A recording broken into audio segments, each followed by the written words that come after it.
Las vigas son elementos tan comunes en nuestro entorno, que cuando nos topamos con la construcción de alguna, damos por sentado que tiene que llevar acero, pero ¿por qué lleva acero en su interior?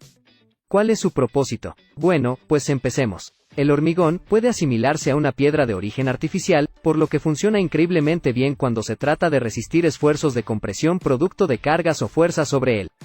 En comparación, su resistencia a tensión es muy limitada, este simplemente cederá y se romperá, por lo que en diseño a flexión se desprecia la resistencia a tracción del hormigón, dando el protagonismo al refuerzo de acero. El refuerzo es una parte esencial de una viga de hormigón. Resiste las fuerzas de tensión, aumenta la capacidad de compresión, mejora la ductilidad y reduce las deformaciones a largo plazo del hormigón. Además, las armaduras evitan el agrietamiento del hormigón debido a los esfuerzos de corte, contracción y temperatura. En primer lugar, veremos la distribución de la armadura en una viga de un solo tramo, y más adelante, analizaremos las vigas de varios tramos o continuas. En una viga de un solo tramo, lo primero que vemos es la armadura inferior, que hace frente a los esfuerzos de flexión de la viga. También resisten las grietas de tensión que se producen en la parte inferior de la viga, ya que el hormigón es débil a la tensión. Van de columna a columna y tienen un gancho de 90 grados en los extremos para proporcionar un anclaje suficiente. En caso de que el diseño requiera un refuerzo adicional, se proporcionan como segunda capa por encima de la capa inferior. Si es necesario añadir más reforzamiento, se añaden de forma similar en la tercera capa y así sucesivamente. Luego viene el refuerzo superior que va de columna a columna y tiene un gancho de 90 grados con suficiente anclaje en los extremos. El refuerzo superior también resiste los esfuerzos de flexión producidos en los apoyos. Asimismo, si se requiere refuerzo adicional, se coloca como segunda capa por debajo de la capa superior y se extiende un cuarto de la longitud del tramo desde la cara de la columna o según lo requiera el diseño. A continuación, veremos el refuerzo de la cara lateral.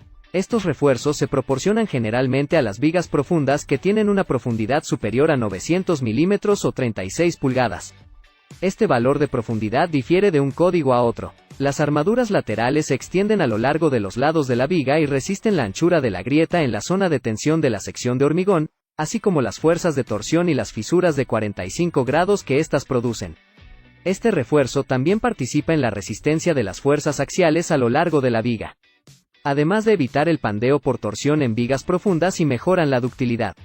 Estas barras se colocan por igual en ambas caras de la viga. A continuación, tenemos los estribos o la armadura transversal, que resisten los esfuerzos cortantes en la viga y mantienen la armadura longitudinal en su lugar. Los estribos evitan las grietas por cortante, flexión y torsión que se producen a 45 grados del eje principal de la viga. Además, aumentan la resistencia al corte del hormigón. Los estribos se colocan cerca de los apoyos de la viga, ya que la fuerza de corte es máxima cerca de los apoyos. Los estribos estrechamente colocados deben estar repartidos a una distancia mínima de 2 veces la profundidad de la viga, pero si el diseño lo requiere, se pueden distribuir a lo largo de toda la viga. Los estribos pueden clasificarse en función del número de patas que tengan, o en función de los bucles, siendo así de bucle abierto o de bucle cerrado. A continuación, veremos la disposición de la viga continua o de varios tramos con un voladizo en el extremo.